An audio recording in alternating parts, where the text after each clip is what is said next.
Look, let me ask you something. Have you ever opened your bank account on a random Tuesday morning and immediately felt that small wave of stress? Not panic, not disaster, just that quiet thought in the back of your mind. Am I ever actually going to get ahead financially? Because here's the thing. You might be working hard. You might even be saving a little. But somehow, it always feels like you're running on a treadmill. You move, you sweat, you try, but financially, you're still in the same place. And if that sounds familiar, you're not alone. In fact, according to a Federal Reserve report, about 37% of adults in the United States couldn't cover a $400 emergency without borrowing money or selling something. Think about that. $400. That's a car repair, a medical bill, or a broken appliance. And yet millions of people would struggle to pay it. But here's the statistic that really shocked me. Only about 5% of people ever reach the point where their investments produce enough income to cover their living expenses. In other words, 95% of people never reach true financial independence. Not because they're lazy, not because they're stupid, but because they never cross one critical financial milestone. And today, we're going to talk about exactly what that milestone is, and more importantly, how you can reach it. My name is Nick, and I spend way too much time thinking about how people build wealth and why most people struggle financially. If you're someone who feels like you're doing everything right financially, but still not getting ahead, make sure to hit the subscribe button and give this video a thumbs up if this helps you out. Because today, we're going to break down something that most financial advice completely ignores. The financial milestone 95% never reach. Here's the thing. Most people think the goal of money is earning more income. Higher salary, better job, bigger bonuses. But that's actually the wrong game. Because the real milestone isn't earning more money. It's reaching the point where your money starts earning more than you do. Let me explain. Imagine two people.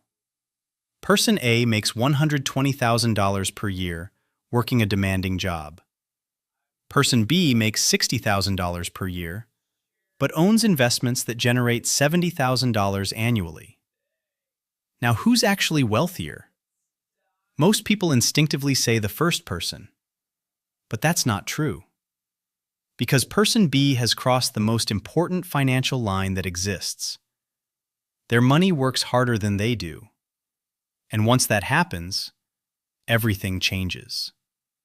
The math that changes everything. Let's break this down with real numbers.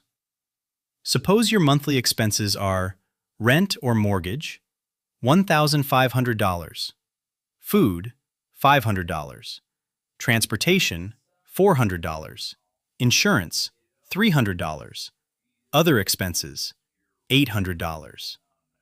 That's about $3,500 per month, or roughly $42,000 per year. Now here's where it gets interesting. There's a concept called the 4% rule.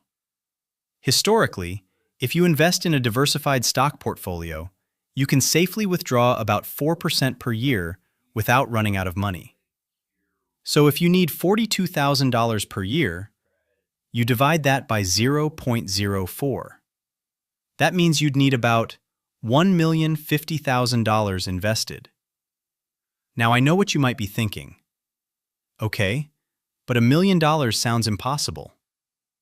And that reaction is exactly why most people never reach this point. Because they think the goal is $1 million. But the real goal is consistent investing over time. The psychology that keeps people broke. Here's what most people don't realize. Money problems are rarely mathematical. They're psychological. For example, humans are incredibly bad at thinking about the future. We're wired for immediate rewards. which means we naturally prioritize things like new phones, nicer apartments, vacations, better cars, instead of long-term investments. This is called present bias, and it's one of the biggest reasons people stay stuck financially. Let's say someone spends $300 extra per month upgrading their lifestyle. Better dinners, more subscriptions, a nicer car. That $300 doesn't feel like much, but invested at 8% annually, over 30 years, that becomes over $400,000. One small lifestyle decision, nearly $500,000. The lifestyle trap. This is where it gets really interesting, because most people believe earning more money will solve their financial problems. But research shows something surprising. When people earn more money, they usually spend more money. Economists call this lifestyle inflation. Let's say you get a raise from $60,000 to $80,000. What usually happens?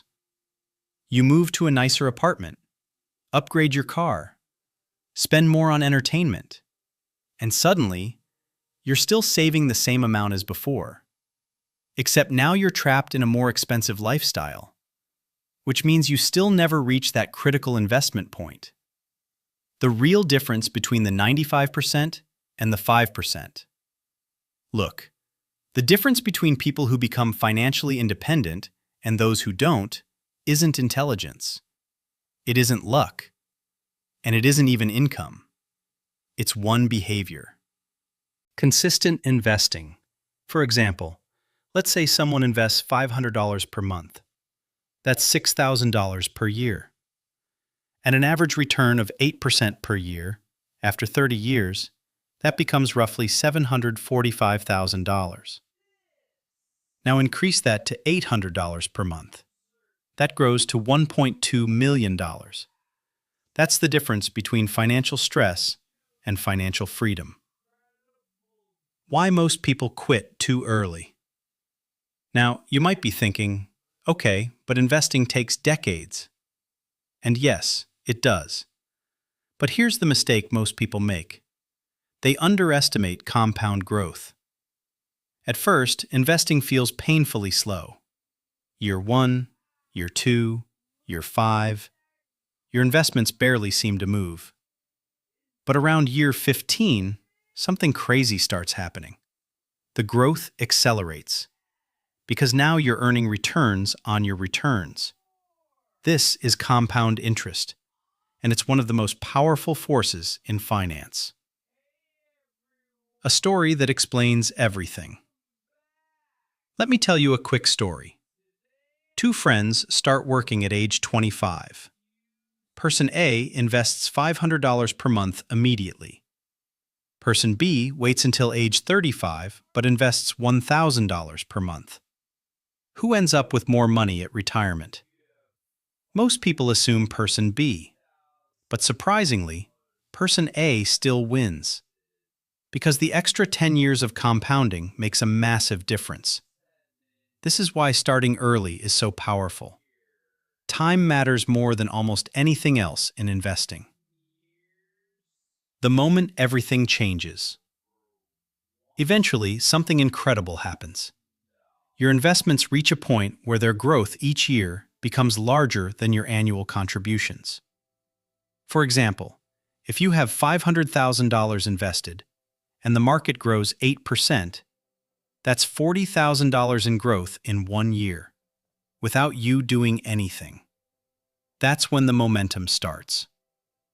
And this is the moment most people never reach, because they stop investing too early, or they spend too much along the way. The 3 steps to reach this point. So how do you actually reach this financial milestone? Let's break it down into 3 steps. Step 1. Increase your savings rate. Your savings rate matters more than almost anything else. Someone saving 20% of their income will reach financial independence dramatically faster than someone saving 5%. Even small increases matter. Step 2. Invest consistently. Don't try to time the market. Don't chase trends. Just invest regularly, month after month, year after year. Step 3. Avoid lifestyle inflation. This is the hardest one. Every time your income increases, increase your investments too. Instead of upgrading your lifestyle immediately. Final insight. Here's the truth most people never hear. Financial independence isn't about being rich. It's about having options. The option to leave a bad job. The option to take a risk. The option to spend more time with family. And the moment your investments generate enough income to support your life, you've reached a level of freedom that 95% of people never experience. Look, most people will never reach this point. Not because they can't, but because they never start, or they give up too soon. But if you understand the math, control the psychology, and stay consistent, you can absolutely become part of that 5%. And when that happens, money stops being a source of stress and starts becoming a tool. If this video helped you understand money in a new way, make sure to subscribe. And let me know in the comments, what's the biggest financial challenge you're facing right now? I read every comment, and I'd love to hear your story. Because the sooner you start thinking differently about money, the sooner your financial life can start changing.